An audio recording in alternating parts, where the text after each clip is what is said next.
안녕하세요, 신경철 변호사입니다. 오늘은 인테리어 관련 분쟁에 대해서 말씀드려 보도록 하겠습니다.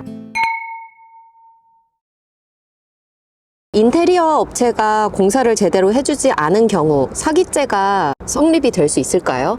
네. 보통 인테리어 업체 분들과 분쟁이 있으면 사기죄로 고소하고 싶다 이렇게 많이 말씀을 하시는데 보통은 민사소송 절차를 진행을 해야 하고, 사기죄 정도에 이르려면 공사 대금을 받고 나서 공사를 거의 하지 않는다든지 아예 안 하고 연락이 안 된다든지 이 정도에 이르러야 사기죄로 고소하실 수가 있습니다.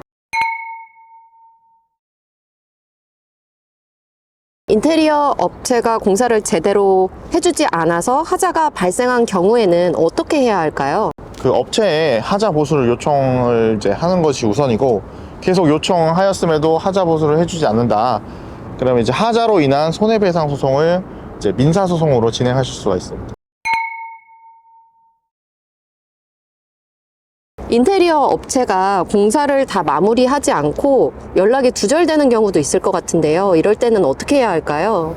네. 이런 경우에는 우선 업체에게 계속 연락을 해보되 계속 연락을 받지 않으면 계약을 해지하고 부당이득 반환 청구 소송을 한다든지, 아니면 공사가 거의 완성됐다고 하면 하자에 상당하는 금액의 손해배상 청구를 할 수가 있습니다. 그래서 민사소송을 통해서 발생하신 손해를 돌려받으실 수 있습니다.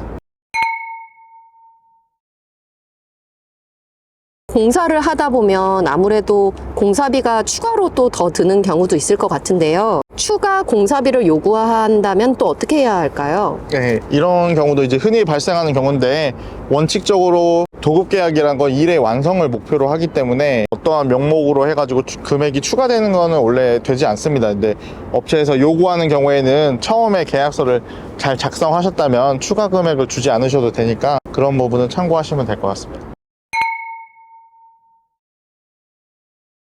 네, 업체가 공사를 또 늦게 하는 경우도 있을 것 같은데 이럴 땐 어떻게 해야 할까요? 조금 늦어지는 건 상관이 없는데, 원래 예정된 기간보다 너무 늦게 돼서 원래 예정하던 영업에 차질을 빚는다든지 이러한 경우에는 손해배상을 청구할 수가 있는데, 손해액을 입증하기가 쉽지 않습니다. 그렇기 때문에 처음에 계약하실 때 지체상금이라고 해서 손해배상 예정 금액을 미리 정해 두시는 게 좋습니다. 그리고 어느 정도 기간까지 넘어가면 추가 손해액을 발생시킨다든지 그런 부분을 미리 잘 계약을 하시면 이런 문제가 발생하셨을 때 잘 대비하실 수 있습니다. 이번에는 반대로 업체 입장도 생각하지 않을 수가 없을 것 같은데요. 만약에 공사를 전부 다 했는데 집주인이 잔금을 지급을 자꾸 미루거나 주지 않는 경우가 있다면 어떻게 대처해야 할까요? 네, 이 말씀드린 것처럼 반대로 업체 입장에서 이미 공사를 정당하게 다 끝냈는데 공사가 제대로 되지 않았다는 일종의 트집을 잡으면서 공사 대금을 주지 않는 경우에는 반대로 집주인을 상대로 공사 대금 청구 소송을 할 수 있습니다. 그 소송 과정에서 상대방이 하자를 주장하는 부분이 일정 부분 공제될 수는 있겠지만, 그런 부분을 제외하고 나머지 금액에 대해서는 보상을 받으실 수 있습니다.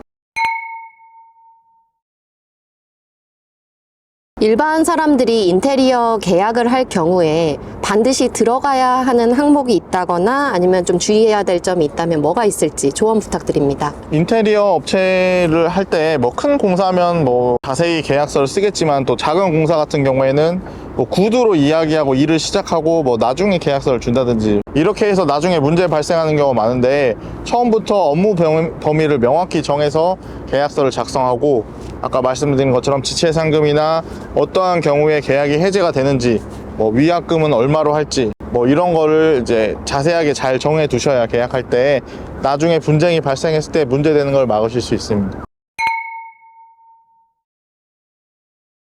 인테리어 분쟁으로 인해서 고민 중이신 독자분들을 위해서 한 말씀 부탁드립니다. 인테리어 분쟁 관련해서 어려움을 겪고 계신다면 우선 그 인테리어 계약서가 가장 중요하니까 계약서를 지참하셔서 변호사 상담을 받아보신 뒤에 형사 고소를 할지 민사소송을 할지 그런 부분을 결정해 보시면 좋을 것 같습니다. 오늘은 인테리어 분쟁 관련해서 이야기해봤는데요. 관련해서 추가로 문의사항 있으시면 아래 상담 연락처로 편하게 연락 주시면 좋겠습니다. 감사합니다.